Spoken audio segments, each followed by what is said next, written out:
Hi there, this is David, and welcome to my review of Atelier Ryza 3, Alchemist of the End, and the Secret Key.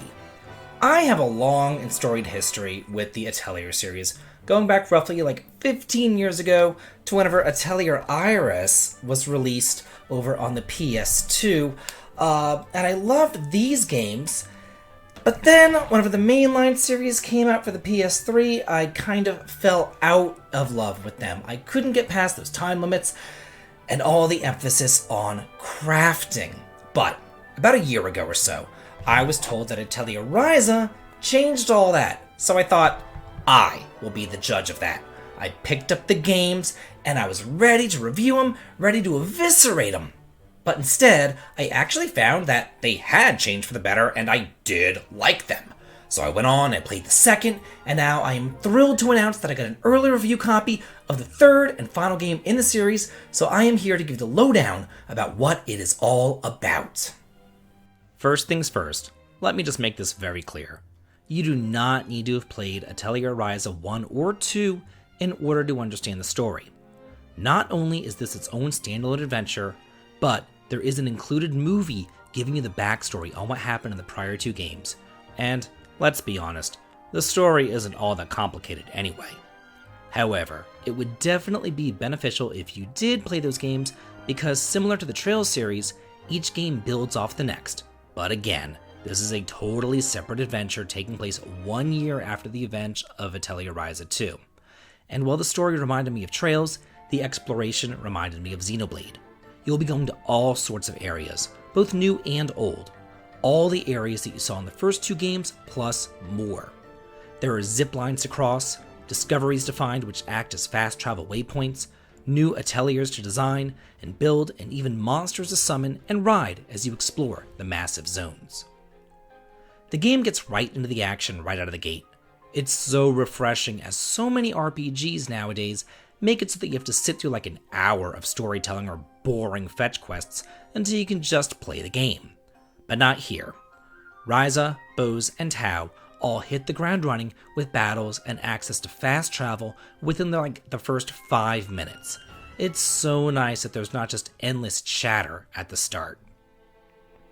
Over on Kirkin Island, the townsfolk have a newfound respect for Ryza, as she does her best to fulfill their requests, until suddenly, voices in her head tell her of a secret key that she needs to get a hold of, and at the same time, mysterious islands begin appearing in the sea, causing earthquakes, disrupting farming, and making the monsters act more ferociously. And it's really here that you're let loose to explore on your own.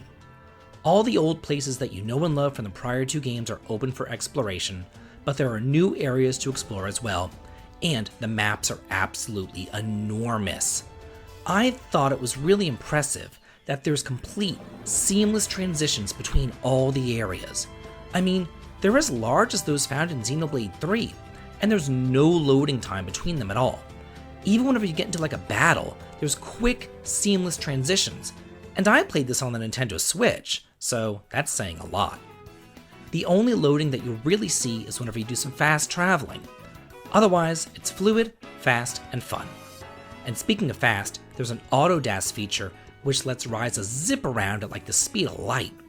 It's just a shame that you have to stop and gather every 5 or so seconds.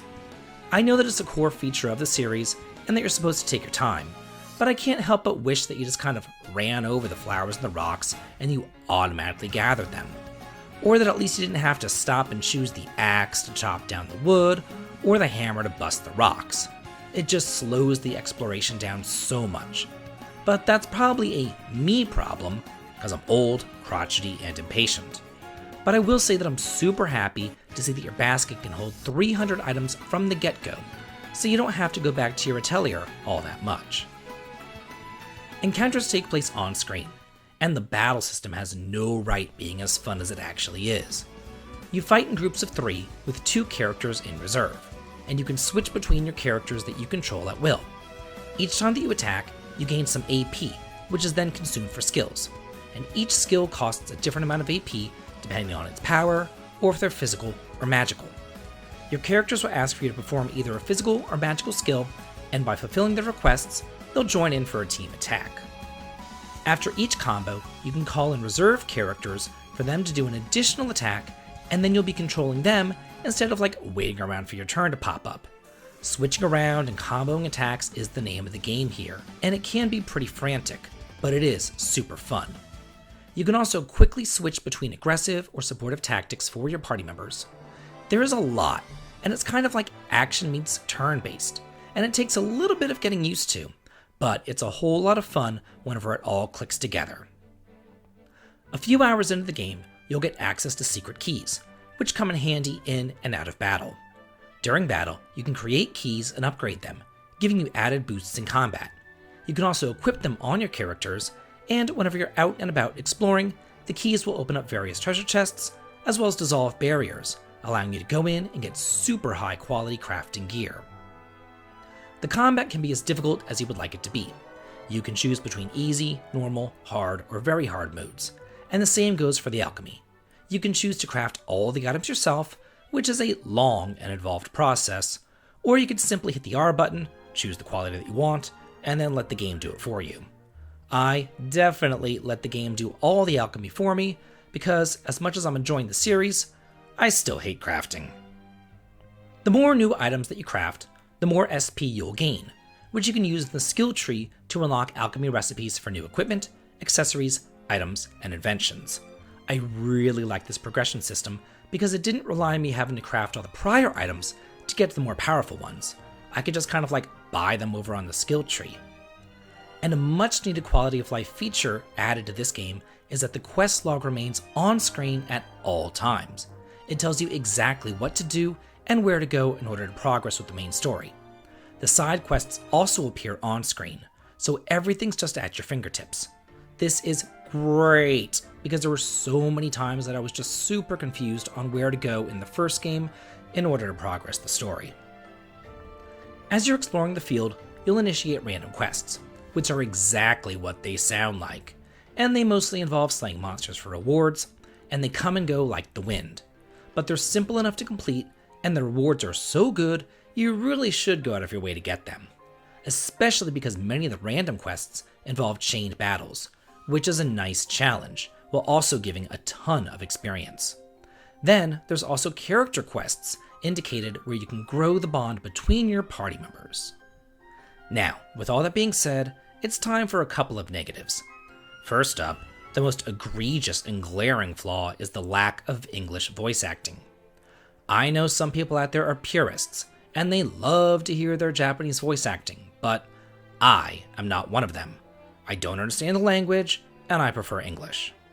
And while this isn't such a big deal in the story sequences, it becomes intolerable whenever it comes down to the party chat. Your characters are constantly talking to each other, but the text is absolutely minuscule, and if you want to read what they have to say, you're going to have to stop like every 5 seconds to read it. Or you could just be like me and just ignore it entirely.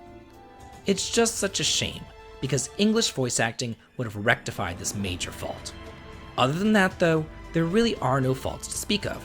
I thoroughly enjoyed my time with this title, and it should take you about 30 or so hours to complete the main story, 60 if you do absolutely everything that's available to you.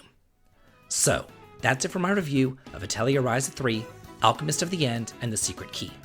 Are you planning on getting the game? Let me know in the comments. And if you like this video and what I do on the channel, please consider following me over on Twitter, supporting me on Patreon for exclusive videos and early access to my content, heading on over to Twitch for streaming fun, or coming on over to my Discord to chat and hang out. The links to them all can be found in the video description. This has been David, and if you like this, please like, comment, and subscribe, and have a good day.